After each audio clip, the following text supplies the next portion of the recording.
ゴジラが近づいております。警備隊の指示に従って避難してください。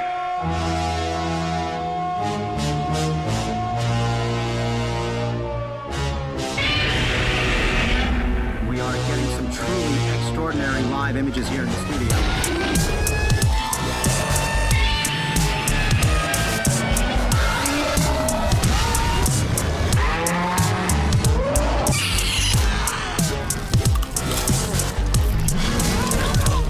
Approximately 7 hours ago, something attacked the city. I don't know what it is. Welcome to Tokyo Lives, a giant monsters podcast where the hosts truly believe that something will rise from the ocean and destroy us all. My name is Coleman. And I'm Kyle. And, oh my gosh, what an episode we have for you today. A lot to talk about, all of it Cloverfield related. Yes. We are going to jump into, we got a special little bit for you. I got a little surprise for Kyle here in a second. And right after that, we're going to jump into the news. We only really have one news item, but I guarantee we're going to talk about it way too long. Yeah, probably. It's 100% going to happen. There's going to be some tangents. Yeah. After that, our main topic tonight is Cloverfield. We're talking about the first movie, the ARG for 10 Cloverfield Lane. We're jumping into all of it. Yep.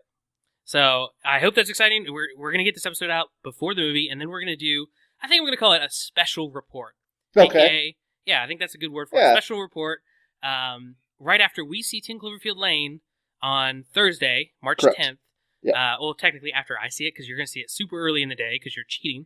Hopefully, there is actually a chance that I might get screwed over, so I may actually have to watch it at night. A normal person's time. Okay. Yeah. Hopefully, I'll be able to find tickets. That's the only thing I'm a little concerned about. Buy them in advance and then just return them if you don't get to. Maybe. Yeah, I might do that.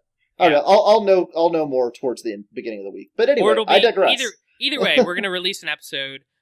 Probably not that night. Probably Friday early morning. afternoon. Yeah. Monday. We're not going to do any editing. We want to just get it out as quickly as possible, so that if you're excited for 10 Cloverfield Lane, you're going to have us talking to you about it. Probably with a little spoiler section that you can skip over and not listen to. Yeah. But basically just our review, what we think, and then jumping into probably what makes us furious, as we're going to talk about a little bit tonight. So yeah, it's going to be a great episode. I'm really looking forward to this episode. I've been waiting to postpone this for 2 days, and I'm ripping to talk about Cloverfield. Yep. So am I. Definitely. So jumping off the bat, surprise! I have a surprise. Oh yeah. I right now am going to take the first taste. Have not tasted it yet. Just opened it. Of my very own praline cream soda Swamp Pop. Ooh. Yeah. This is I guess questionably in game. To the ARG. Yeah. But it's definitely in the movie. You can see Emmett. Is his name Emmett? I think Emmett. That sounds right. Emmett. Yeah, Emmett, the guy with the broken arm, in 10 Cloverfield Lane, is wearing a Swamp Pop shirt. And from what we hear, I think the Louisiana crew just really dug this soda that's local. And it made an appearance on a shirt in a movie, and they're also, I think they got the bunker fridge stocked with Swamp Pop. Yeah, there's a couple of bottles that you can see in the trailers. But yeah, go ahead and take that first drink. Go. Here we go. Oh, not bad. Kind of weird. It's almost like a pecan cream soda. Oh, that's weird. Like very nutty. Ugh, that's weird. It's that's good. Strange. I like it. It's really weird. I think you have to get used to it a little bit, but I'm going to drink this throughout the show. Got any of that sea nectar inside of it, maybe? Probably. If I cut out halfway through the episode, everyone jumped to conclusions. Yes, definitely. Speaking of jumping to conclusions, you like that segue? You like that was a good segue. That was good. Yeah. I like it. So I am going to, for the first news item tonight, the only news item tonight, is what J.J. Abrams said a few days ago, where he just crushed and dashed all of our dreams, hopes, everything I was excited about. As you can tell, me and Kyle, we like giant monsters. We started a giant monster podcast, half a month before 10 Cloverfield Lane came out. There's a reason for that. This was all well orchestrated for you, the fans, to be able to have someone talking about what you're interested in, what we're all interested in, and super excited about. Yep. So J.J. Abrams came out the other day, and he has many quotes on the new movie, but specifically we're going to focus on one. So I'm going to read that to you right now if you're okay with that. Yeah, go ahead. Okay. So this is J.J. Abrams on the story of 10 Cloverfield Lane. The story of this movie, and it came to us originally as a spec script, that was very different in a lot of ways and unrelated thing altogether, is definitely different kinds of monsters. And while the Cloverfield monster isn't in this movie, there's a new monster, and there's something else that happens. But I don't want to ruin the ending. End quote. Oh, God. So, thoughts, feelings? All right, here's the thing. I looking at 10 Cloverfield Lane, we really have kind of avoided talking about it a lot on the show because we knew we wanted to do this episode, and we knew we were going to talk about it a little bit. I've kind of had that sneaking suspicion that we weren't going to see a lot of the monster. Like, from the very get-go, the way that the movie is structured from the trailers, and, it's starting out as that spec script that had absolutely nothing to do with Cloverfield. I assumed that we weren't going to see anything of the monster. I thought that we were going to see him at the very, very end. It was going to be this big reveal that, oh shit, the monster's there. That's what I was expecting. And then we had a lot of these rumors popping around, which we're going to get into a very specific one in just a little bit, of, oh no, don't trust the spec script. Like, it's completely changed. Like, they did a lot of work on it. It's completely different. Like, at one point, I even heard a rumor of, 50% inside the bunker, 50% outside the bunker. Like, so there was all these things that kept getting my hopes up of, like, oh, maybe they're just, like, pulling us along. Maybe they're just, they're not showing anything at all of the outside except for, like, 2 quick clips, and that's all they're going to show us, but really, most of them, like, half of the movie is taking place outside. And then this J.J. Abrams quote comes along, and it just completely destroyed my hopes and dreams. Like, it is coming from J.J. Abrams, which, he's the one who does the mystery box. Some people love it, some people hate it. It's quite possible that he's just pulling us along. It is quite possible that he said that quote just to get people not even thinking about it. There's no monster. There's a monster, but for all we know, it could be John Goodman. That's what everybody's implying. So to back this quote up, over the last couple of days have been very exciting. There is a possibility that some people are actually starting to see the movie. Yes. And this is both scary and, helping us curb our expectations. But for me to comment on this J.J. Abrams part without that first, my problem is not that J.J. Abrams is doing this cool new, possibly Twilight Zone or Outer Limits-esque anthology series where every time you hear the word Cloverfield, you think of some cool new sci-fi concept with a twist. Right. I have zero problem with that. Yeah. And as I've said in earlier episodes, my problem is you named it Cloverfield. You followed a movie 8 years later that everyone loved, and they didn't love it because of all of the weird sci-fi things. They loved it because it was a giant monster movie. People were excited about America having some kind of giant monster that's specifically ours. Yeah.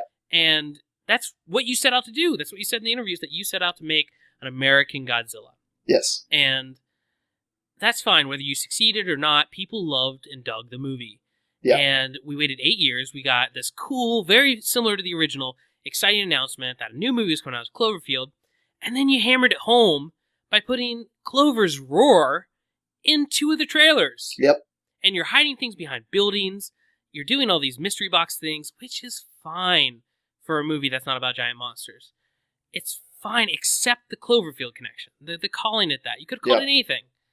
And it's bumming me out. Yeah. Just so badly. That even if we go Thursday, we sit in our seats, we watch a great movie, an amazing movie with Mary Elizabeth Winstead and John Goodman running all over the place, being wacky, possibly evil John Goodman. It could be an amazing, awesome movie that has all the sci-fi concepts I love, and it doesn't matter. I'm going to be so honestly pissed that it's not giant monster related. We started a podcast because we were leading up to this. Yep. And it was just going to be one podcast and, a bunch more we'd do after. And we'd be getting into old school Japanese films and everything else. But this was a focal point for the beginning of our podcast and our excitement in just giant monster movies. Yeah, definitely. And I think the thing that you hit the nail on the head with, and this is just it, why call it Cloverfield? Like, I understand, like, exactly, what the rumors are is or what he said on multiple occasions of the whole Cloverfield being the designation for just weird stuff. Like, okay, that's fine. Like, really, that's fine. I have no problem with it because technically, and we'll get into this later when we're talking about Cloverfield 1, but, that was the Cloverfield in the movie canon is the designation that the government gave the monster attack. That's the designation. I have no idea in general why the military would call it Cloverfield. You have some insight onto that. But here's the thing. Here's the problem. You show us a trailer that we have no idea. It comes out of nowhere. It's brand new. It's, attached to a movie that we didn't, we had no idea that even anything was happening, from Bad Robot, like really at all. They did Star Wars and we assumed that they were just completely swamped with that. So it's like, all right. So now we get this trailer and it actually looks like a good movie. I'm watching the trailer. I'm like, oh, this looks really interesting. Oh, look, John Goodman. I love John Goodman. And then it gets to the title and the first thing that pops up is Cloverfield. Not the 10, not the lane. It's Cloverfield. So guess what my head goes to the instant that pops up? Oh my god, Cloverfield sequel! Ah, that's gonna be amazing! Giant monster! Yes! I want to see more of that! I've wanted to see more of that since it came out. And I haven't gotten it. And there's always been those, like, they'd interview, what's his name? Matt Reeves, or the director? The director of the first one. And he always came out and said, oh yeah, we still are interested in doing a sequel, we just don't know where to go with the story, yada yada yada. It kept pinging me with the hope that we'd get a Cloverfield sequel. And now, it's looking more and more like it's Cloverfield in name only, just like Godzilla last week was Gino. This is going to be Sino. It's going to be Cloverfield in name only. It's not going to have any connections other than the ARG, which the ARG connections are great if it actually paid off to being connected to Cloverfield. But if that's their reference, is just like, oh no, John Goodman's character worked for Toggeruto. That's it. That's the only reference. I don't care. I don't, I'm going to walk into this movie. I'm going to, like you said, it's going to be a great movie. I'm going to enjoy it. I'm going to like it for a sci-fi film, but I'm not going to be able to get past my hatred for the bait and switch. And maybe there's a disconnect with J.J. Abrams that, Cloverfield very well could have been a title they tacked on towards the end of post-production for the original movie. And so it doesn't have much meaning to them. It feels like a tacked on, with no meaning word that they can just make into an anthology series. But they've got to understand that to every single other person, it was 1/18/08, and then it turned into Cloverfield, and Cloverfield is the giant monster movie. We even named the stupid monster Clover. Yeah. So you can't just... You can do this. You can pull a Halloween 3 on us. I don't know the reaction to that movie. But where everybody goes to the theater wanting to see Michael Myers stab some teenagers, and you just have a bunch of witches running around on screen. And we didn't come here for Mary Elizabeth Winstead fighting X, which we'll get into in just a minute. We wanted to see some kind of monster that could either fight Clover in the future, or was Clover Jr., or something. Some kind of giant monster. It's whiny. It's self-entitled. I understand that. Oh, yeah. Absolutely. But these are the promotional and the marketing materials that we were given. Look, and it really is, just defiant. I don't even know what to call it. Yeah, and here's the thing. And whenever this J.J. Abrams quote came out, I talked to some of my coworkers about it. And, like, they were just like, what do you mean the Cloverfield monster's not going to be in it? I was like, yeah, apparently it's not going to be in it. And they were just like, that's like calling a Godzilla movie Godzilla, and Godzilla is not in it at all. Like take Godzilla 2014 and cut any reference to Godzilla, and it just be the Mutos, and that's it. Like, and they still title it Godzilla. Like, that is what to a general audience. These are not huge movie buffs. The people that I said that to, all they know about Cloverfield is, oh yeah, the handy-cam giant monster movie.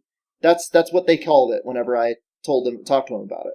Like, that's what the general audience knows. They're not going to look at this thing. They're not going to go into the cinema and see this movie and come out giving it rave reviews when it doesn't have the thing that they assume it's going to have in it.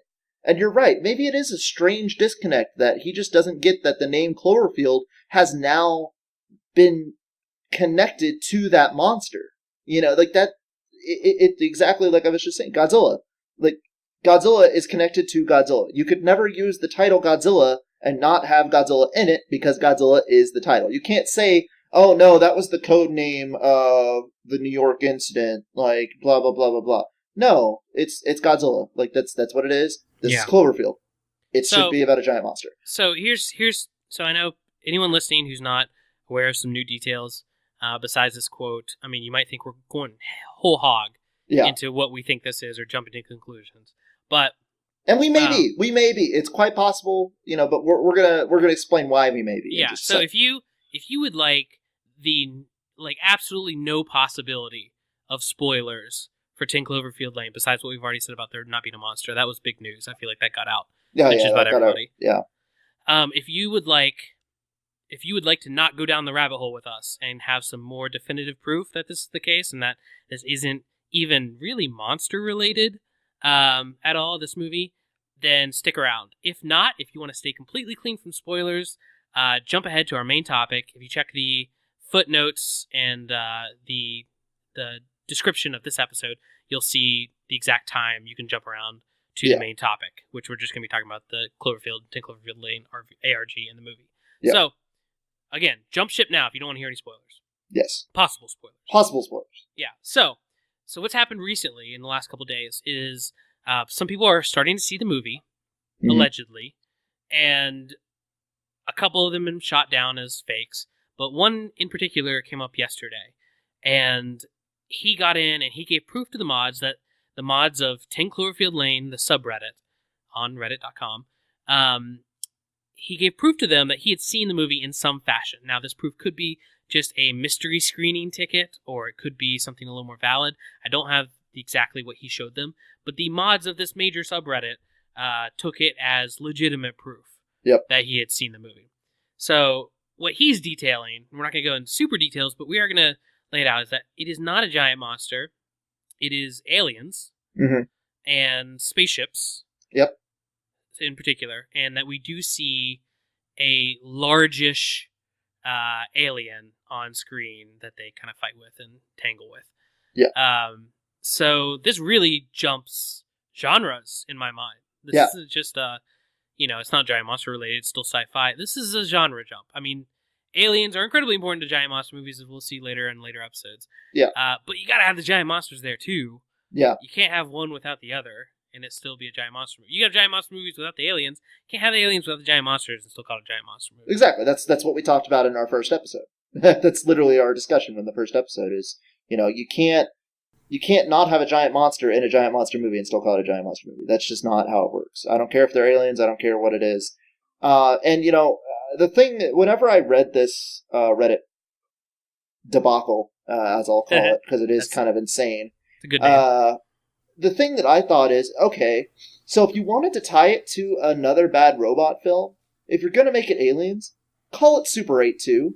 Super 9. Super 9. I don't care. Like, I liked Super 8. And that's not a giant monster movie, so we're not going to talk about it too much, but... Not a good ending. But, yeah, not a good ending. But the point is that if they had called it Super 8 2 or Super 9 or something, whatever, like, and then it ended up being aliens, awesome. It was aliens in the first movie.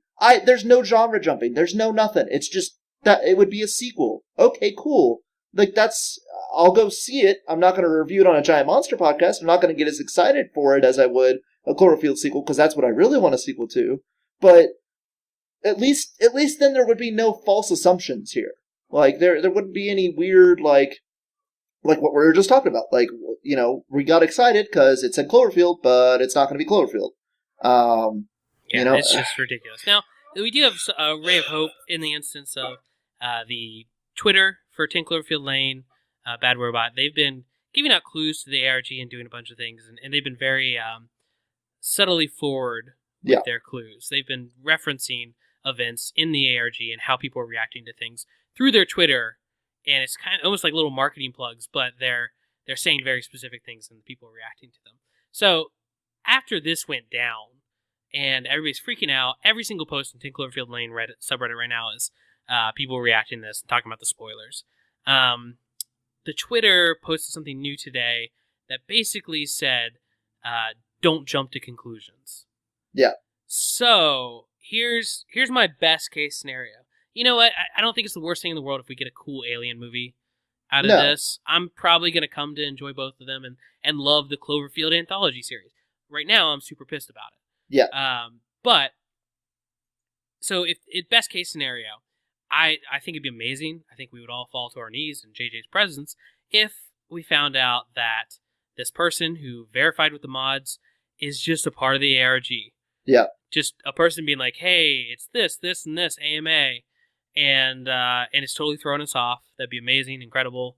I think that's a little crazy. I don't know. That might just be a reach because I'm desperately wanting that to be the case.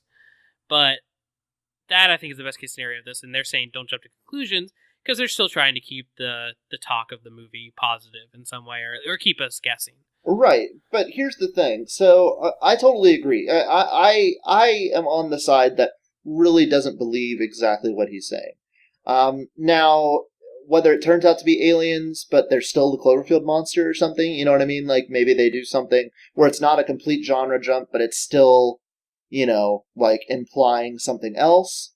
I'd be a little bit more inclined to believe that. I just feel like these marketing people aren't idiots, and that Twitter post kind of proves that. They're seeing all these people freaking the crap out, going, oh god, this movie's terrible, awful, awful, awful. This movie is going to live and breathe off of its first weekend. If it comes out this first weekend and it just blows people out of the water because they've kept it so secret and it turns out to be everything that everyone wanted, and we can talk about this because it's pretty much proven to be false, or the guy was proven to be false at least. The first leaker guy who wrote out this amazing story that sounded awesome. Like I said, that's where that 50-50 earlier, like when I was talking about the 50% in the bunker, 50% out, that's where that rumor came from. Mm-hmm. Like, that post, when I read that post, I became at ease. Like, it really, like, I was just like, okay, I want to see the movie that he's describing. That sounds awesome. It sounds like an extension of Cloverfield. It's not a sequel, but it's an extension, which is what J.J. Abrams keeps saying. So I was like, oh, cool. This just seems like, if this actually is true, if it comes out that first weekend, like we were saying, the general audience thinks of Cloverfield as the giant monster. It's going to get such bad word of mouth. Like it is on the Reddit forum right now. Like, whenever this was thought to be 100% true, it was just getting slammed. Like, hardcore. Like, that's going to be everyone's reaction. And that doesn't mean, it doesn't mean in a theater where people are getting into the movie that they won't buy into it and enjoy it. No. But yeah, I mean, if two people walk down the street and one of them's like, hey, Bob, did you see Cloverfield Lane? I did see it. Oh, is it some sweet giant monster movie? No, it's not. Yeah. It's not at all. It has something completely different. Aliens, something. Yeah, whatever. Yeah. That's not good word of mouth. I mean, that's at best, neutral word of mouth. Yeah, and I mean, the reasons why movies like Deadpool and these movies that have blown the box office expectations out of the water. Deadpool was slated to make $50 million. It made 120 on its first weekend. The reason why those movies did so well is because of that word of mouth and reviews. Reviews came out, said it was amazing. Everybody who saw it in early screenings came out, was like, oh my god, you've got to go see this movie. It drove people to the theaters. It kept the train rolling of people going into the theaters. And like you said, if it's just a neutral, lukewarm response because it's not what people were expecting, but not in a good way, it's gonna die. And then we're not gonna get this sci-fi anthology film that J.J. Abrams wants to do. Yeah, we're gonna have two weird movies that don't have anything to do with each other. Yeah, that just happen to have the same word in the title. We don't want to go into the movie super down about it and being incredibly negative. I don't like that, but it really feels like a personal, bait, like you said, a bait and switch. It feels not great to get excited again about literally one of my favorite movies. Yeah. And it being something else, even something that I enjoy and that I'd be super excited for under any other context. Yeah. It's a bummer. It's just a bummer. Yep. So, that said, that's how we feel. That's the news item today. We wanted to keep this episode Clover-centric. Yep. So we're going to keep the news item at that, even though there's a couple other giant monster things that came out. Well, maybe we'll hit those up next week. Yep. Right now, I do want to quickly say, really happy and really excited. Thank you guys for we're getting some emails. Yep. And we've gotten some iTunes ratings. Yep. All really exciting. I just really want to thank you guys for being super positive about the show right out of the gate. I do want to say, I'm going to butcher his name here, James Arledge. He sent us our first email, just a really good message about G98 and his thoughts on Zilla specifically, Yep. saying that he's just maybe a different species of Godzilla, just like there's, cranes and storks and different kinds of birds. This is just another species of Godzilla. Really good context for that. Yeah, definitely. If this species is jumping out of this radiation mutation, just like how Godzilla's children have looked nothing like him in every single movie. Maybe Gino is just another subspecies. Yeah. That's a pretty good point that I've never really heard anyone talk about before. Yeah, no, definitely, and we really do appreciate hearing from you guys. And like he said, it is great to see that it has been extremely positive from the get-go, and that just it gives us more push to keep doing what we're doing. Yeah, one thing we do ask is that we've gotten some reviews and some ratings on iTunes. If we could jump in and just have some more of those. Yeah. I don't even care what you rate us. The more ratings, the better chance we have of getting on that iTunes new and noteworthy section. I mean, we also got Stitcher, and reviews on there help a lot. And these reviews, if you can just take a moment to do them, you don't have to write anything out. You can just click a star and leave a rating. We love the reviews as well. And if you do a review, I'm going to go ahead and say we'll read it on the air. So we do want to hear from you guys, and we do want those reviews and ratings just because it'll get the show out there to more people, and we can have a better discussion of Daikaiju and monsters in general. So hit us up, jump on iTunes. It takes like 10 seconds to do that if you're already an iTunes member, and it incredibly helps out the show. So that said, are you ready to jump into our main topic of the night? Yeah, let's do it. All right, we're going to talk about Cloverfield, so join us after the bump. The monster will destroy us all. Prehistoric monsters. The monster will destroy us all. The monster will destroy us all. Prehistoric monsters. The monster. This monster you've seen, you think your bombs will stop him? Okay, like I said, tonight we're talking about Cloverfield. That is our main topic. So we're going to be hitting the movie, the ARG, and the ARG for the new movie, how these all tie into each other. Absolutely. Obviously, a lot of you guys are listening to Cloverfields. They've covered a lot of ground, so we're going to be a little more in the vague side with the ARG, just because everybody's reading everything right now. You're all somewhat aware of it, but for those who aren't, we're going to cover it and just give our thoughts on it, and obviously discuss the movie and kind of the impact it had on pop culture at the time. So that's our main discussion. I hope you stick around for it and you enjoy it. I think I'm going to leave it to Kyle here to jump off straight into the original movie. Just describe sitting in that theater and that trailer popped up. Yeah, so went to go see the original Transformers, just like a lot of people. We were tentatively excited for the original Transformers. But, way back in the day before we knew what it was going to be. Or what it was going to turn into, I should say. But we were sitting there and we were just watching these generic trailers that we'd seen hundreds of times before because me and Coleman here were, of course, moviegoers, so we went to the movies pretty much every other week. And then all of a sudden, this trailer comes on, and we're just sitting there just watching it in awe, just like, what is this? What's going on? And then immediately when the trailer stopped, me and Coleman just looked at each other and went, "What are you?" Like, it's just like, it just like the 10 Cloverfield Lane trailer, like, this came out of nowhere. No one had any idea what was going on. There weren't even any rumblings of a giant monster movie in development. There wasn't anything. So, and of course, everybody's first thought was, is this a new Godzilla film? Was one of the biggest ones, and then other people were saying Voltron. Yeah, their second and third thoughts were really dumb. Yeah. But their first thought was just that it's like a Godzilla film. Yeah. A new American one. And then the Voltron was the other big theory, which was it's very a lion, stupid. It's huge. Yeah, it's a lion and it's huge. That's what people took So from that trailer. have you watched that teaser trailer again recently? It's been a while, actually. I watched it this morning. Oh, did you? So, interesting points on that. So, first off, it's alive, it's huge, it is kind of a muddled line, and it is, like, very pointed, like it's trying to tell us something. It does muddy that alive, so it does kind of sound like a lion a little bit. Still weird, but it's interesting because that trailer, one thing I really noticed this time is it doesn't hide that it's a giant monster movie.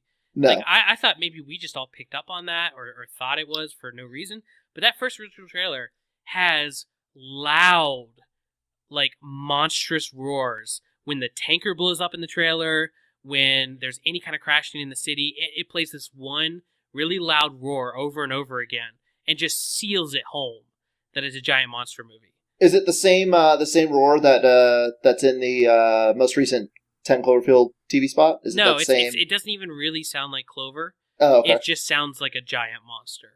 Huh. So it's almost generic, but it's just really interesting because it's like they didn't try to hide that. They wanted to tell you that this shaky cam movie is going to be a giant monster. And if it had not had that, and it just had like the Statue of Liberty head fall there at the end and be all crazy, it wouldn't have sealed home so much that this was something like Godzilla or something. So I thought that was really interesting that it was way more of a giant monster movie than I thought it had been to us back then. Yeah. Yeah, because we were, I do remember that we were like kind of curious if it was, because it took a while for that trailer to show up online, if I remember correctly. Like it wasn't, like nowadays when a trailer airs in theaters, it comes out like the next day. Like I'm pretty sure it was like a couple of weeks, if not a month, before that trailer actually got posted online and we could rewatch it. But yeah, no, and I mean that was the topic of the night after we got out of Transformers. We were more interested in talking about what the mystery movie was than Transformers itself. And I love the original Transformers. Seeing the original Transformers, I'm not going to lie, maybe our audience will laugh at us. I thought I was seeing like a new Jurassic Park or a new Jaws. That first Transformers, I thought it was like a classic in the making. Yeah, I mean, to a certain extent, I do actually feel like it kind of is. Like, I actually really like that original Transformers. I'm not going to go too deep into why I like it so much, but I enjoyed that movie. But yeah, even then, we were still just talking about the Cloverfield trailer. We were just still blown over by the Cloverfield trailer. Yeah, and so how did the ARG start? Do you know how it started?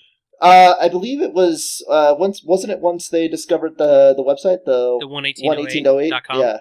Yeah, and then from there they also discovered Slusho. Then they started then it went to Tabaruto, and then Tidal Wave, and then the MySpace accounts. Then the MySpace account started. And that was the biggest thing for this ARG is that really it hadn't been done to this extent before. The only other one that sticks out in people's minds is Halo's I Love Bees. From Halo that was 2. A big one. Mm-hmm. That was a pretty big one. But this one, like, pretty much any ARG that you see now is based on Cloverfields, I would say. Because Cloverfields, like, went crazy on the internet. Like, you couldn't, like, it was on, like, all the major news sites were talking about the ARG. Just for one of the first big ARGs like that, it was crazy how well they pulled it off. You had, I mean, the genius of having fake MySpace accounts. I mean, that dates the movie a little bit. I was talking about it now. Just a bit. But that's crazy. They had Rob and HUD interacting on MySpace all up until 11808, where they just disappeared off social media. It's brilliant. It really is. And it was fun. There's a good theory around, and a lot of people are coming to this notion that when a movie like Star Wars The Force Awakens comes out, or some big movie that everyone's excited for, let's say The Watchmen, that was a big one people talked about constantly before it was coming out.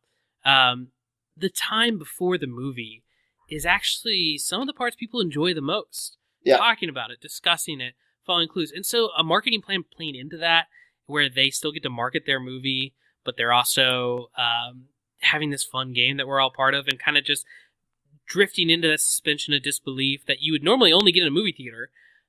Jumping into that beforehand, it's just fun. It's just good times. And this is the first one to really nail that, I think. Yeah, definitely. One of the things going into the ARG now is that, like, it really, I think this is the first time that I felt an ARG really actually added to the movie itself when you look at the final product. knowing a lot of the things, really just, honestly, the only few things you really need to know to add to the movie is who Tagaruto is, and where the monster, like, just the little things about where the monster came from. I think it just, because the movie is so caught up in, you're in this event and you've got to survive with the people that you're with, that it actually pokes fun at the fact that nobody has any idea where the monster came from. But if you follow the ARG, you're like, I do, I know, And it's great because it works without it too. Yeah. If you're watching the movie and you happen to see that last scene where something falls from the sky and hits the ocean, that's all you need to enjoy the movie and where the monster came from. Like, you can fill in the gaps yourself. But if you had this ARG, you had, like, a whole nother, like, prequel story to fall into that. And you had, like, this knowledge no one else did that. Oh, I'm sorry, that wasn't the monster, and that was a satellite that fell at the end. Well, and that was something that was always, like, it was definitely a red herring. But it was great. It was great that either one worked. Oh, yeah, either one would work, either it was the monster or the satellite. But, yeah, but like you said, knowing it was a satellite was very cool, because you're just like, oh, haha, I know something you don't know. That's how I felt with that, with knowing stuff that happened in the ARG, and actually, because I played that ARG, like, the entire time that it was going on. I was pretty involved in it. Pretty much every day I'd get out of class, or even when I was in class, sometimes I would be, like, messaging people on message boards, and they'd find something and we'd go there and we'd all be like pegging away at it, trying to figure out what's going on. Yeah. It was amazing. But let me just, because I know we need to get to the movie, let me give you some basis here of what happened in the ARG. Yeah, just a light run through. Light run through, like super quick.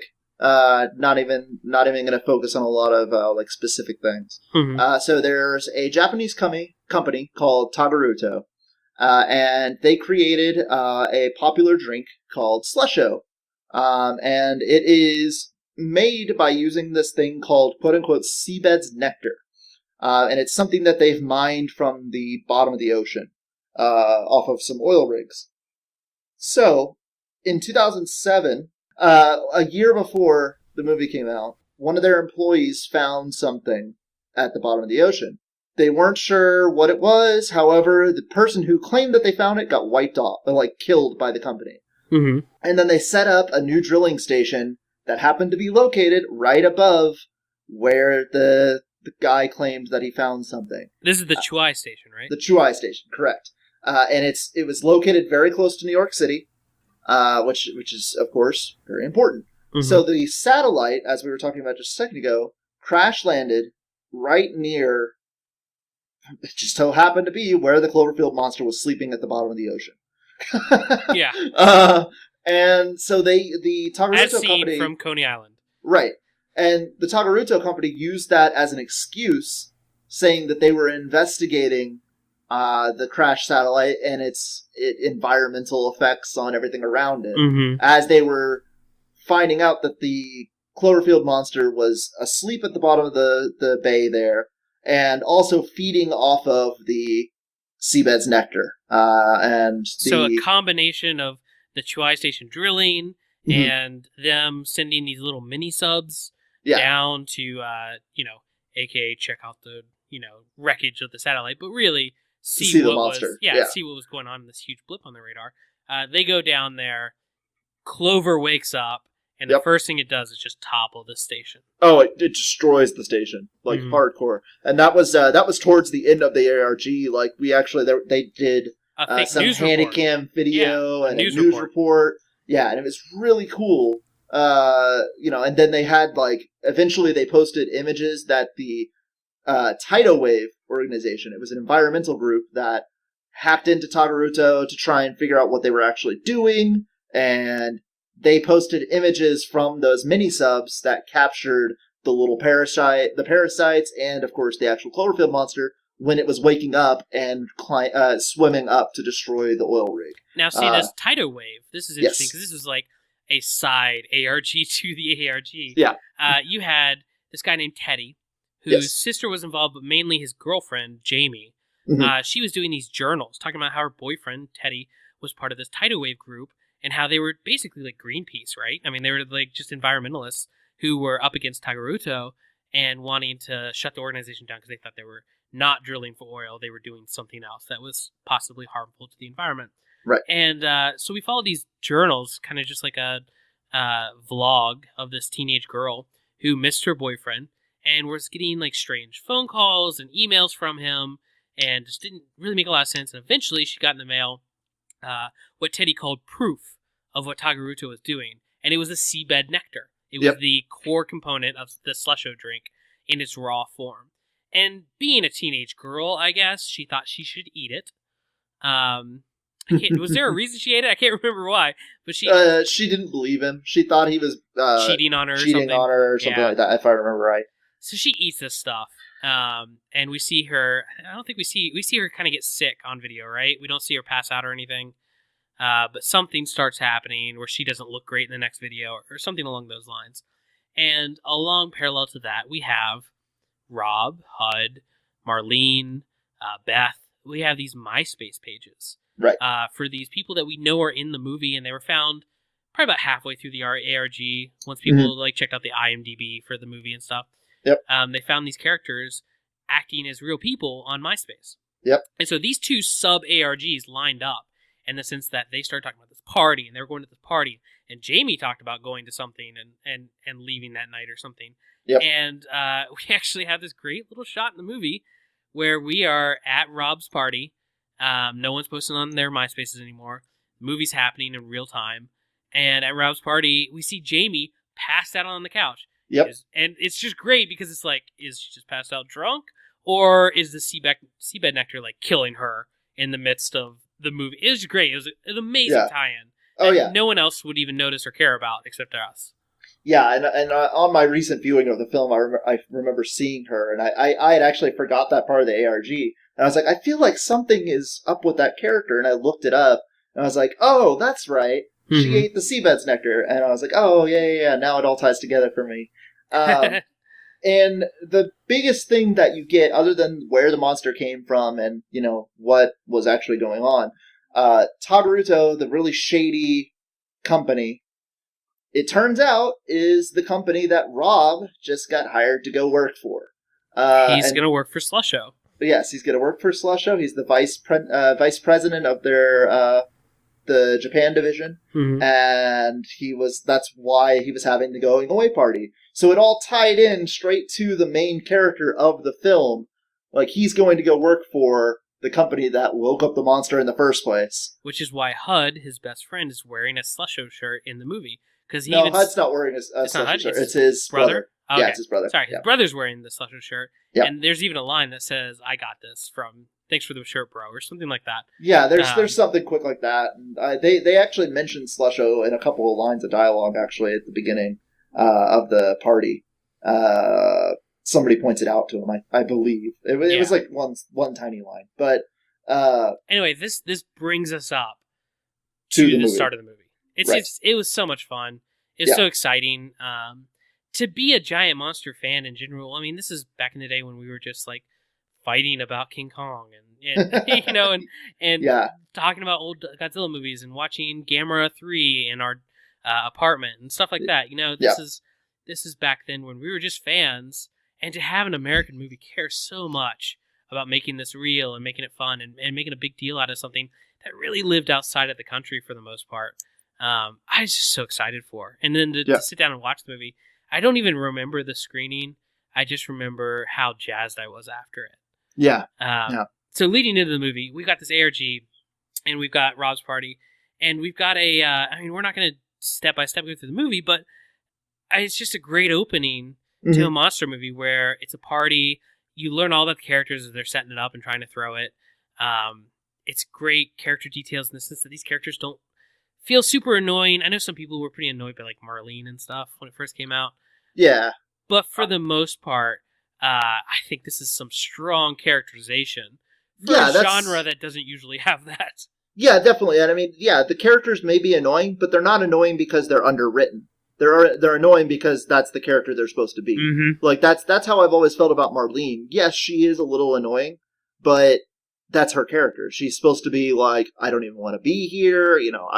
I wasn't supposed to be here. I wasn't supposed to be with you guys. Like, why am I getting caught up in this mess? Like, that's her character. And the actress played that really well. So, like, I think that's the thing that I've always thought about the characters in this film is that they are all believable in what they are trying to be. I think a really underrated scene here at this party that no one really talks about is when Rob's brother takes him outside to talk to him about Beth and about how they've been childhood friends and how he's kind of thinking about his own relationship and how you get the vibe that he's going to ask his girlfriend to marry him. Yeah. And you really get the vibe that he's talking about his own relationship, but he tells Rob basically the story of Cloverfield. He tells him, look, dude, if you want something, if you love her, you have to go get her. Yeah. You can't let it go. You can't be angry about it. You have to go get her. Unfortunately for him, that doesn't end up too well for him, giving him that advice. I mean, you could say it's the best case scenario. Because he says you have to tell her you love her. Yeah. And that's the end of the movie. Yeah, I know. He gets to tell her that he loves her. Him giving that advice is what made him freak out and check out his phone so much on the bridge. Which is what caused his brother to get smashed. Well, his brother was going no matter what. If he would, they all would have gotten smashed if he had. That's true. That is true. I guess. So yeah, that wouldn't have changed anything. Yeah. That's true. So yeah, I mean, this movie is a love story, and that's classic for giant monster. It's very King Kong, in a sense, in a few ways. Yeah. It's something that you'll see in so many giant monster movies we'll talk about, but this pulls it off. This really does. You believe that these childhood friends, or at least one of them, is doing whatever he can to get back to the love of his life. And I think there's some question as to why his other friends are following him. I guess he's kind of this leadership type that everybody just wants to stick around with him. I think it's a little crazy that his brother and his girlfriend followed them, and HUD. I mean, I guess they're all pretty. I mean, deeply HUD personally makes connected. Sense. His best friend and his brother refused to leave his side, and the girlfriend's there because Marlene should have bugged out. I don't know. Oh, she should have bugged out so early. Yeah. Yeah. But HUD makes sense. I mean, you at the beginning of the movie, they established their friendship in one line. Like your best bro. Yeah. No, it's what is it? I don't know. I'm like your main dude. That little banter from them at the beginning just says to me like, all right, these guys are like best buds. Like they're gonna get caught up in this mess. They're not gonna leave each other's side no matter what. Like they're gonna stick together. So it like that. Just the banter that they have at the party, like you said, is very efficient at setting up this whole relationships between the characters before all the shit goes down. It really builds it up so that once the shit goes down, you know who these people are, and you don't need to spend time like stopping and going, hey, we need to explain a little bit more about this character. No, because you already know who he is. You're on the journey with him at this point. You're not trying to learn more about his character. You're just moving with him through this event. And that's what this movie is. It's an event film, is what it is. When you move into the giant monster attacking, it's amazing for a few things in that you don't have any coincidences that get annoying in other movies. Well, There's a couple. There's a couple that they keep running into it so much, but I'm talking about the coincidences. Like it's not like they're there at the initial attack or anything. It happens across town. Yeah. Which I do want to say, tying back into the ARG, which we were just talking about. It was cool to see the tanker that is the thing that explodes that was pushed up against the Statue of Liberty has the Tanaruto logo on it. Yeah. So you can literally just imagine that tanker was running away from the oil platform and the monster's chasing it, and it catches up to it in New York. What's the name of the river? The Hudson. There you go. That's the word. I couldn't think of it. Sorry. I only know that because of Metal Gear Solid 2. Oh, there you go. But yeah, no, so it's like chasing this tanker and then it crashes it against the Statue of Liberty. But it's, it was cool to see that logo there for all the people that were following the ARG going, oh, but yeah, and then the monster, like you said, it arrives completely across town. Like the whole island shakes when that tanker crashes up against the shore. But it's not right there. They are not there when it shows up. I love if you've ever done this. I don't know if you have. If you get the Blu-ray or the DVD of the movie, you can turn on a little mini map during the movie that shows where in Manhattan the monster is and where it's moving. Yeah. And then it coincides with them. Like it adds a whole new level of suspension in the movie because you see the dot. It's almost like Alien. Like the dot is coming towards them, and then it arrives in one of the big surprise sequences, like when the military shows up and stuff like that. It's awesome. It's a really, really fun way to watch the movie. I've done that before. It's actually really, really, really cool. But so I do want to get to the monster. Since we're talking about the monster attack, let's talk a little bit about the monster itself, how efficient it is at being a monster, and well, let's jump just into what you think. design first off. I mean, this was more so than even G98, Godzilla 98 that we just spoke about in the last episode, and Godzilla 2014. Oh my gosh, did people want to know what this thing looked like? Yeah, people were freaking. People really wanted to know, and they never gave you any hints to what it looked like. You saw maybe its back in one TV spot. They even covered it up with more effects in the trailers so that it didn't spoil the design. Yeah, and that is definitely. Unfortunately, I feel like the design is one flaw about the monster. Not in the way you may think. The reason why I say it is a flaw is that J.J. Abrams and them came out and said that they wanted to create America's monster. A lot of people, whenever they said that, were like, "But we already have Kong. What are you talking about?" They wanted to create a Godzilla for America. That gives off the same fears that Japan had when they created Godzilla. Like of course, we were just dealing with terrorism and a lot of stuff like that. And the opening attack of the Cloverfield monster actually emulates 9/11. It's very 9/11-esque, yeah. Yeah, and so that was their intention, and I feel like they missed the mark with the design that they went for to try and do that. Here's the thing: this design. I don't have the name right in front of me, but the designer of this monster is also the designer of the monsters for J.J. Abrams' other films, Super 8, Star Trek. And this is honestly his best design, and I'm not saying this to be snarky, I'm not saying this to just be rude or one of those negative internet people. He's not good. I do not like his designs. They don't take anatomy into account for the most part. They're very trying too hard to be alien looking and strange. They don't have an iconic quality. This is actually my biggest beef with Super 8, is that you could have had that same ending, that super emotional ending that, it did try to emulate E.T. Yeah. But the monster looked horrible. Yeah. In Super 8. And this is that same designer. And honestly, this is the best thing he's made. I would 100% buy that Hasbro 14-inch. Yeah, that toy. Yeah. Yeah, the Clover toy. I would buy that. I like Clover, but it's mostly because of how good the movie is, and this is the monster in the movie. Exactly. And the biggest thing with this design, you hit the nail on the head, man. You said iconic. That is the word that is that's the problem with this design. Is when you think of Godzilla, you can describe that monster to someone who has no idea what Godzilla looks like in 5 or 6 words, and they'll get it. And same thing with Kong. Yeah. You get that just very it's a dinosaur with spikes running down its back. It looks like a T-Rex. Even in the camera, you can do. A turtle, a giant turtle that has tusks on its face. Stands on its back legs. And people will go, oh, okay. Then they'll have an image in their head, and when you show them a picture of Gamera, they'll be like, yeah, that was actually pretty close. Clover, you can't really, it's this weird albino underwater looking thing. Thing. It fits the movie completely, and it's It does. It's a perfectly what's the word for it?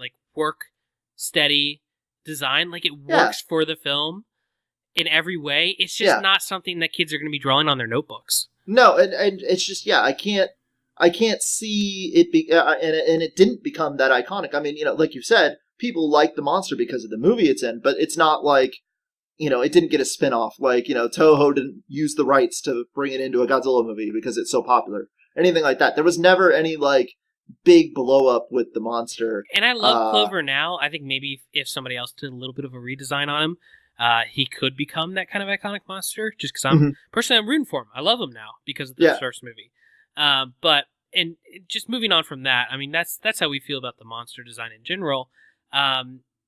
Leading up to this movie coming out, people were drawing giant whales with flippers and stuff.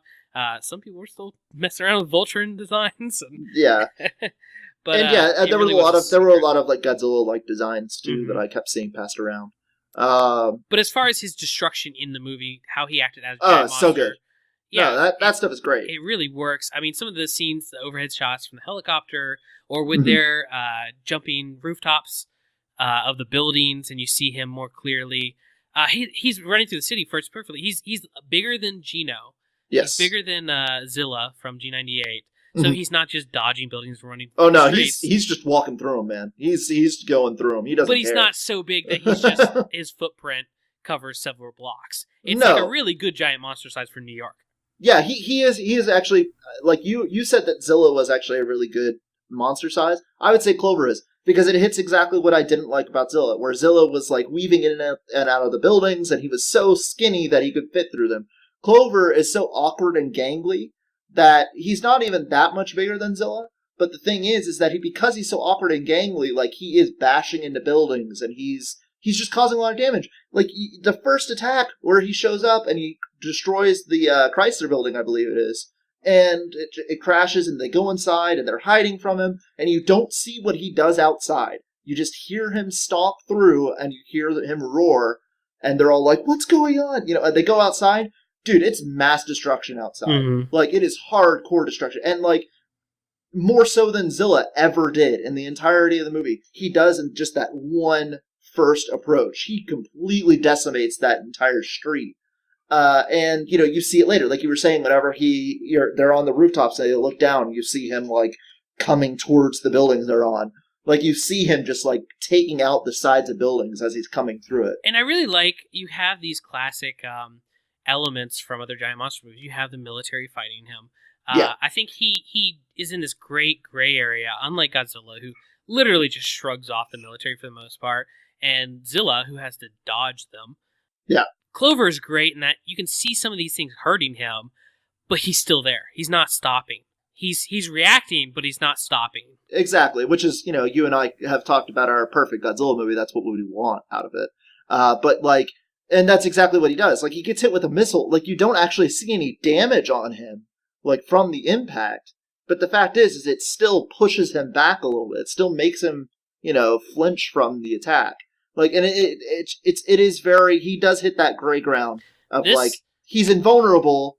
We're not going to go out of our way to show you he's invulnerable. Like, he's not going to like beast through missiles, but he's not getting hurt by this stuff. Like, he's not. For a movie, this is what we call tension. Yes.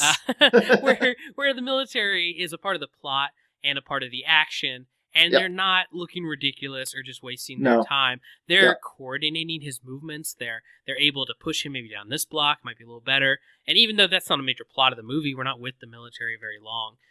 It is still cool to see that there's a war going on outside. And this is why every other monster movie eventually adds other giant monsters, is because you want to see a fight. And if the monster can't get hurt by bullets, then the humans aren't part of the fight. We're just collateral. Yeah, and that's a problem that a lot of monster movies struggle with, actually. And you're right, that's why they add that other monster. Now, I personally believe there is ways around that, like escalation. Mm-hmm. But Super X. Yeah, well, I'm not that extent, but I'm just saying, like, Mechagodzilla. Oh, look, our normal missiles aren't working. We're going to try... Masers! Not masers. Like, we have weapons like napalm and air fuel bombs and stuff that is terrifying. And if you use that against monsters, one, it's going to seem really inhumane and cruel, and that brings up a whole other discussion.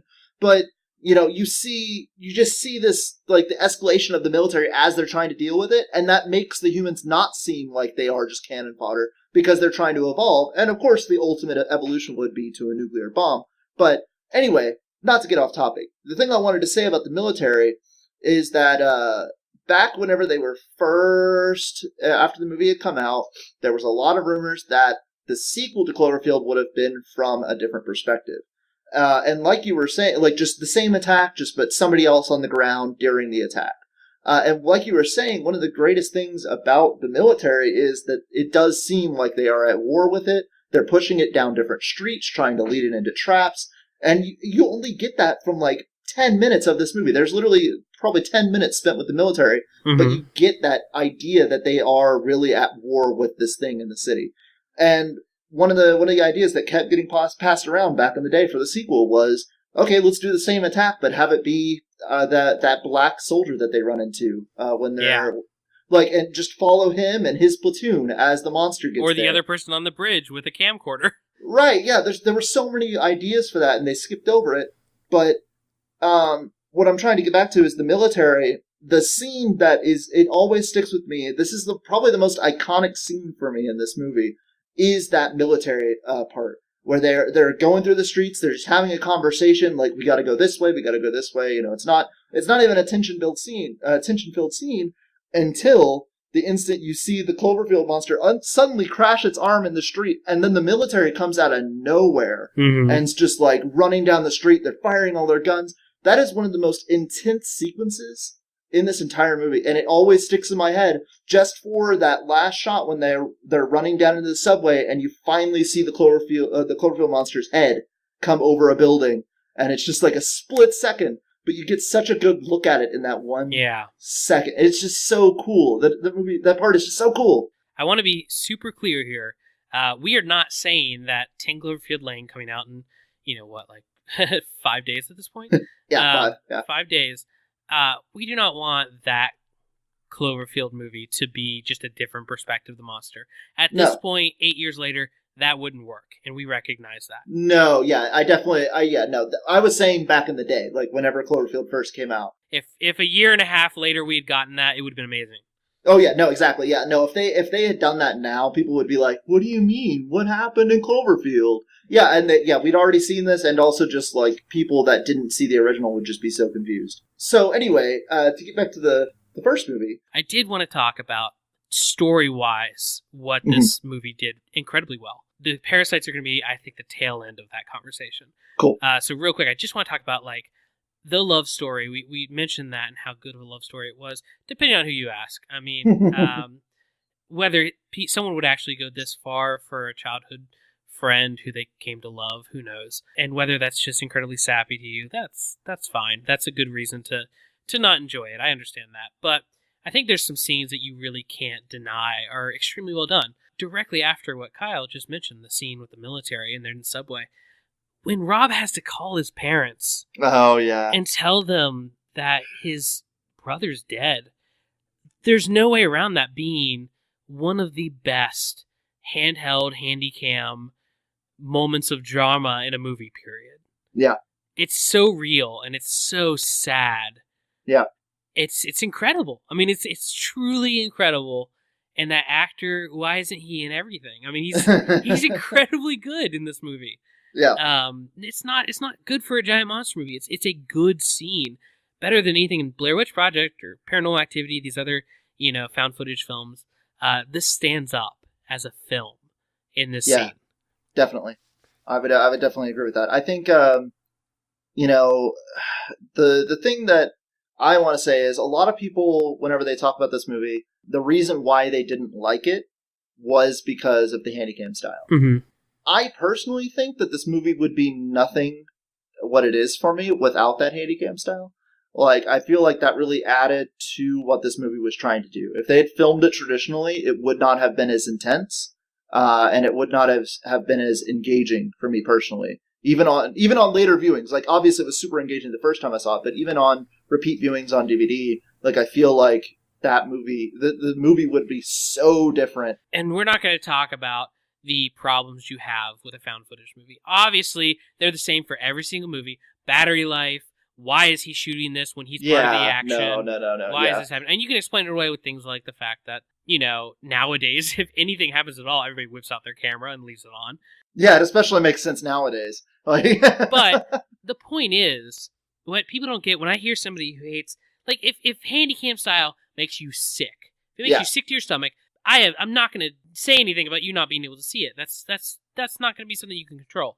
But for a lot of the people who go pissy into a movie like this and say, I just couldn't get into it, it's just unbelievable that this happened, unbelievable. The entire point of these movies is you have to allow yourself to get into the suspension of disbelief.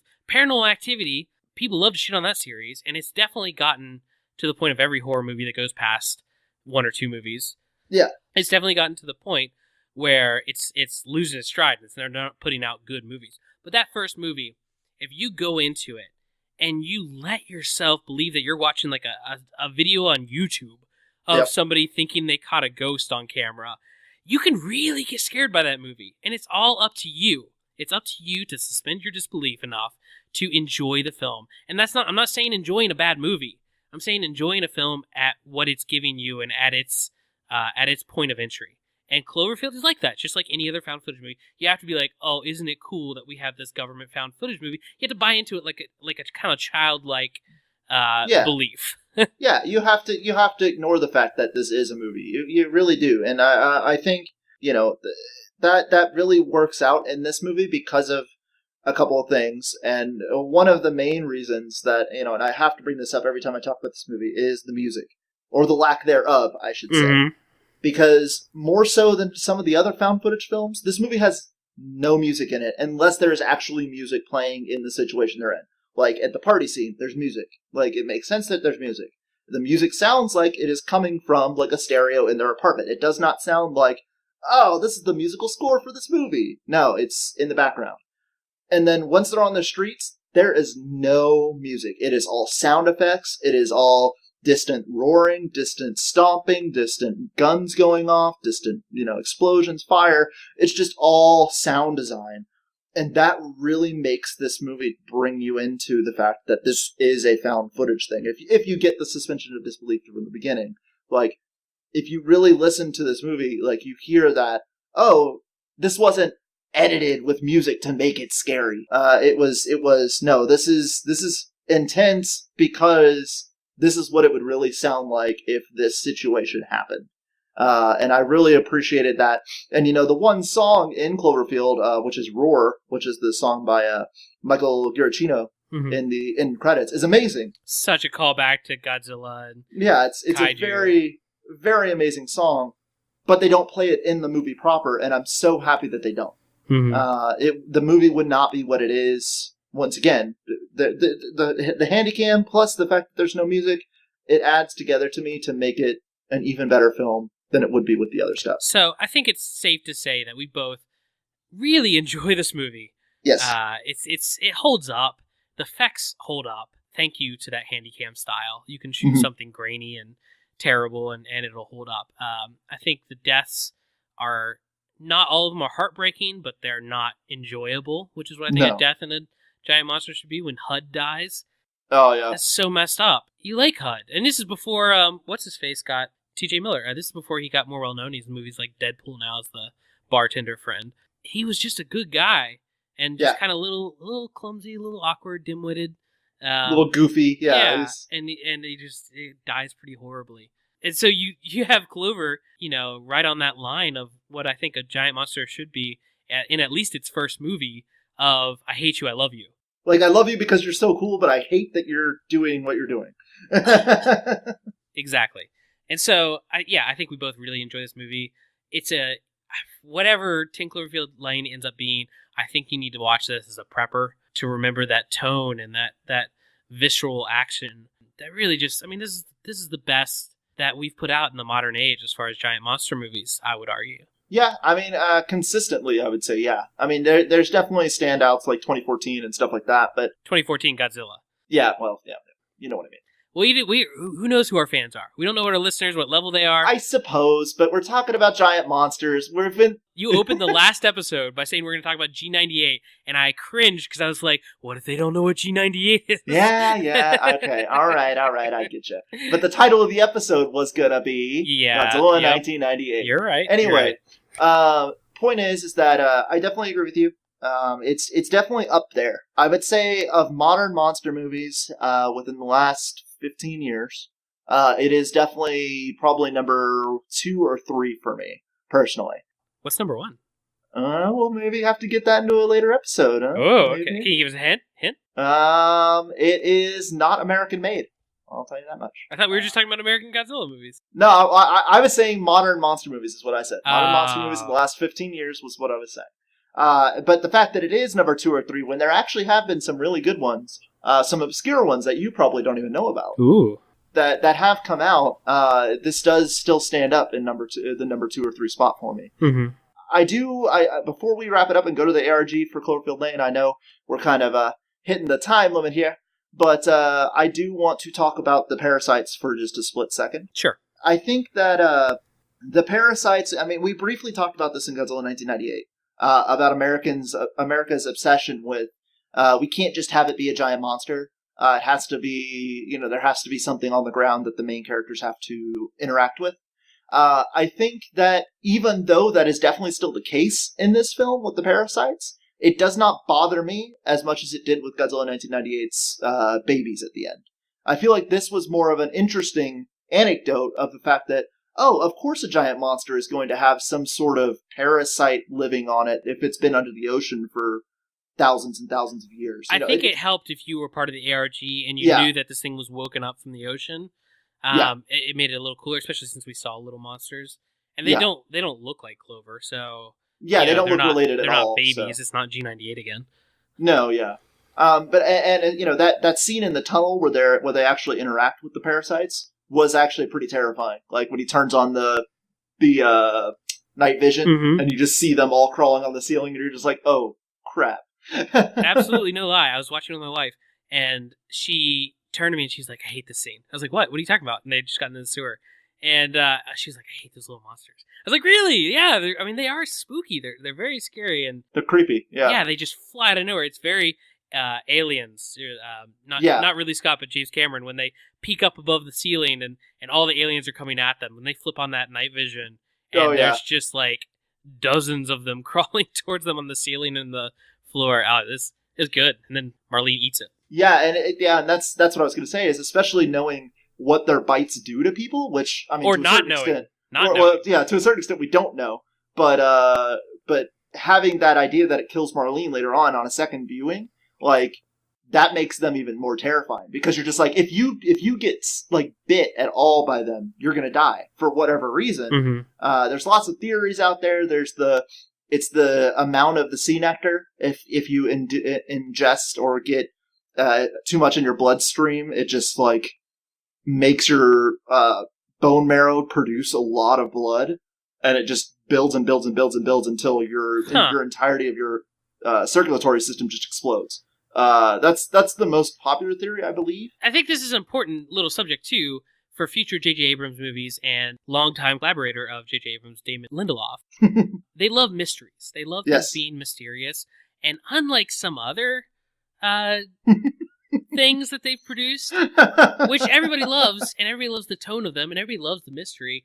This is a good sampling of how you can just throw a little mystery in there. Like, we don't have to have the answers to everything. We can just have this crazy, horrible thing happen to this one character and not know the answer to it.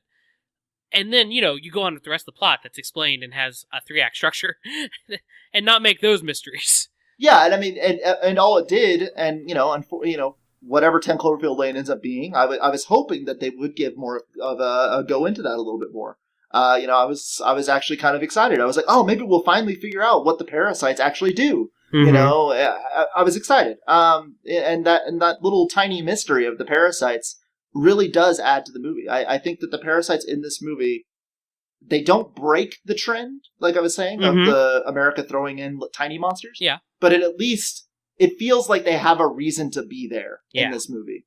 More so than G98, like, oh, there's eggs too. Like, what? Obviously, we're very, very high on Cloverfield, and especially right now, having just watched it again and being super excited about a new movie. For better or worse. Yeah, for better or worse. Even if we weren't part of this hype for a new movie, I think we'd both look fondly back on Cloverfield from a filmmaking perspective, from a mythology perspective, from a giant monster fan perspective. It's a solid movie. Really solid. Absolutely. So I want to jump into now. We talked about the ARG for Cloverfield. We talked about Cloverfield.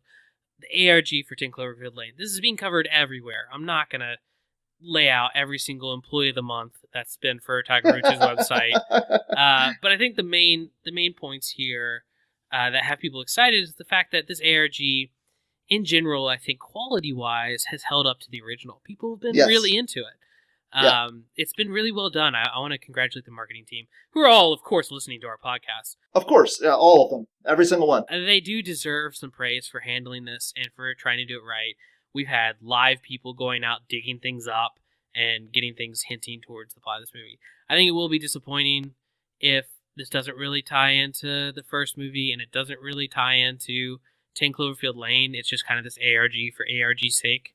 Right, just because the first one did it, they have to do it too. Mm-hmm. Yeah, that's what I'm actually worried about. I'm kind of getting. We just got a new message from Howard, John Goodman's character, today, and it's just more, Megan, don't do this. Your mom did this. Here's a hint towards some Craigslist ad. That's going to lead to. I think they need to start wrapping it up a little bit. Yeah, They're 5 days away. I can't remember. There was a movie. No, it was a game actually. It was Halo 5. They had this cool ARG thing going on with Halo 5, and they kept it going too long. So, like, the game actually came out, and they were still in the middle of their ARG. And it was just like, I don't know if I care anymore. And yeah, I can definitely see that happening with Cloverfield Lane, because of the quick, like, here's the trailer, now the ARG is starting 2 weeks later. Like, I feel like they wanted to do a lot more than they're going to be able to do, is what it's seeming like. And it'd be nice to have an ending to it. A lot of ARGs don't end, like you said, they either keep going or they just kind of trail off. And I'd like the ARG to be for something, have all these this effort that people put into it, pay off either in the movie or in its own kind of like good ending that they got for working so hard. Right, and like we were saying with the original Cloverfield ARG, that had a very definitive end. Like the end of the ARG was the start of the party. Like that was the entire intention. Now that everybody involved is going to the party, guess where we're going to pick up with them? At the party. I mean, around the same time with the ARG in the original movie, around the same time you found out that Tagaruto was messing with his monster on the ocean floor is when, like, Rob announced he was working for Slusho, and everybody connected the dots. It's like, oh my god. Like, it's so rolled into the movie so well. Yeah. And I hope that happens with this one, but yeah, I mean, if those rumors turn out to be true, then the ARG is not going to be tied in at all. And it's going to be very disappointing. Because one of the coolest things that they did when they first started the 10 Cloverfield Lane ARG was Howard worked for Tagaruto. Howard followed the satellite that crashed into the ocean on the side near New York, and was the one on the Tagaruto side that was like, there's something under there where that satellite crashed, and let his superiors know. And they, the instant that someone tried to go public with it, that's when they wiped him out. Mm-hmm. So I liked that because it was such a good connection to the original ARG. You looked at that and you were like, okay, cool. Now I see how that all started in the original ARG. But if this movie is so far distanced from the original Cloverfield, that's going to be null and void. It's none of that makes sense anymore to a certain extent. Yeah, unfortunately. So we're not gonna get into 10 Cloverfield Lane. We talked about that earlier, and if you jumped ahead, we don't want to spoil it for you. And I'm sure that we will, whenever we do the special report of 10 Cloverfield Lane, we'll probably talk a little bit more about the ARG and how it affected the movie itself once we actually have seen it. That'll be a main question I think we'll want to answer. Did it help or did it hurt? Yeah, definitely. That is definitely going to be a subject I'm going to want to talk about, depending on what happens with the movie itself. Mm-hmm. So, I mean, it's so far. I'm super glad that the ARG has been fun for people. They've been enjoying it. It's given even more background information to Tagaruto and Howard's character in the new movie. We're learning a lot about Megan, how much she'll factor in, who knows. But I think if they did a good job, and I think it's been exciting, and people playing along and people covering it, check it out. I mean, look more into it, keep going, and enjoy it. And I hope we'll look back on it like we do the old Cloverfield ARG, and we'll have, like a Wikipedia that lays it all out, and it's just this cool story to tell that plays like a prequel to the movie. Yep, that's my hopes too. I really hope that it all does pay off, and I am rooting for this movie. Like, I am rooting for the ARG to have pay off, and I'm rooting for everybody's tentative excitement to actually be warranted. But I guess the only thing we can do is wait and see. Yeah. So this is our Cloverfield episode. This is our coverage of it. I hope you've enjoyed it. I mean, I could talk about Cloverfield all day long. We could do a hardcore review. That's just not really what this podcast is going to be for. I'd rather us sit back and talk about the points that are interesting to us and what we really got out of it. And we don't need to score 1 out of 5 or whatever, 10 out of 10. Rate it stars. We both enjoyed it. We think you should check it out. That's the only review we'll give. Yeah. So I hope you enjoyed it. I hope you've enjoyed all our episodes so far. And like we said, doing something as simple as going on iTunes and giving us a rating or a review. Oh my gosh. I mean, we light up. We'll read things on the air. We'll send you Swamp Pop. whatever you want. Just we are at the early stage of podcasting where, man, we're just gonna beg for your all's attention and for anything you can give us to help the show out, and then Absolutely, we hope we can pay you back for that. So just do that for us. It's going to help out the show a lot, and it's going to lead to us talking about so many more subjects. We're not asking for you to pay for the episode. We're not going to. We're never going to put out a special episode that has a paywall to get to or anything like that. We want to keep doing these, and we want it to be successful. And where we're not looking for monetary value, we'd love some support and some emails, and specifically some reviews and ratings on iTunes, so that we can grow a larger audience. We want to do that for you guys and have a community build up. So that's all I'll say about that. Looking forward to the future. This Thursday, March 10th, we're going to be seeing 10 Cloverfield Lane. And regardless on whether or not that's a giant monster movie or not, we are going to be reviewing it, doing like we said, a special report. Mm-hmm. We're going to be getting that as quickly as possible. I'm sick of these other podcasts that we'll review a movie and you hear about it a week later when you're not excited about it anymore. See what we think of 10 Cloverfield Lane, and we'll have some spoilers that are sectioned off, so you won't have to be spoiled for the movie to see what we think of it, and we can talk a little bit about that then. Yep, and we will announce what our next actual full episode is during that special report. And so you'll have something to look forward to after that special report, if you listen to it. Which you should. Which we can go ahead and hint. I think we've been, so far, hitting a lot of American movies, a lot of modern movies. I think our super nerds are going to come out in this post 10 Cloverfield Lane episode. I think we're going to do something very kaiju related. Absolutely, and especially with us, now it's going to be the build up to Godzilla Resurgence or Shin Godzilla. I think that we're going to start getting back into our kaiju roots, if you will, quite a bit in the coming months, leading up to Resurgence. So my big thing is that I want to have discussions. I don't always want it to be movie related. Right. I want to talk about some video games that are kaiju related. I want to talk about comics and other media forms. I will say that Monday, Volume 1 of Project Nemesis comes in for me. Haha! The book. I went ahead and bought it on Amazon. So. Oh, you bought the book, not the graphic novel. Okay, cool. I bought the first book, Project Nemesis, and I'm excellent. A kaiju thriller, and I'm ready to jump into that. I'm so excited. Mm-hmm. I've already read it. I'm a proponent for that book series. I've been reading them since I found out about them. So awesome. I'm excited to see your opinion. I'll have some questions about reading order. I saw a bunch online. Yep. But anyway, so we've got a lot we want to talk about. We do want to cover all the bases. We don't want to just keep it to Japanese films. We don't want to keep it to just American films. We want to talk about what you guys are interested in. So we want to hear from you too. Tell us what you want us to talk about, not just the obvious answers. If you want an episode on the Iron Giant, tell us. We already had some fighting I saw online about that, on whether the Iron Giant is a monster movie or not. Yeah. I do also want to say, if you are looking for a place for giant monster kaiju news, I'm having a lot of fun updating our website with some pretty current news. I've got Google alerts now for anything giant monster or kaiju related. I'm running the gamut on what I'm going to include there. So if you want a one-stop shop for your giant monster news, I'm going to try to cover that. And it's mostly linking to other places. So I'm not going to call myself a blogger or say that I'm writing half of it. A lot of it's copy and pasting. But I think it will be a one place that you could go just for just to see the headlines and then jump to what you want to read. Yeah, it's it's definitely going to be some stuff that you may have missed just from looking on normal movie websites and stuff like that. Sometimes we'll find some obscure stuff that is out of nowhere. I have been wanting to write a couple of discussions, though. I'll tell you this, there's one story I want to write that I think you would find really interesting. I'd love to talk about a possible reboot. There's nothing in the works. I haven't heard any news. But I'd love to talk about the possibilities of doing a Primal Rage reboot in some kind of media form. I love that mythology. I love that story. I think, I totally agree with you. And I think that with the with games, some of the like Killer Instinct is back, and a lot of these old fighters are getting revived. So I think we do live in a world where it is actually possible that we may see that at some point.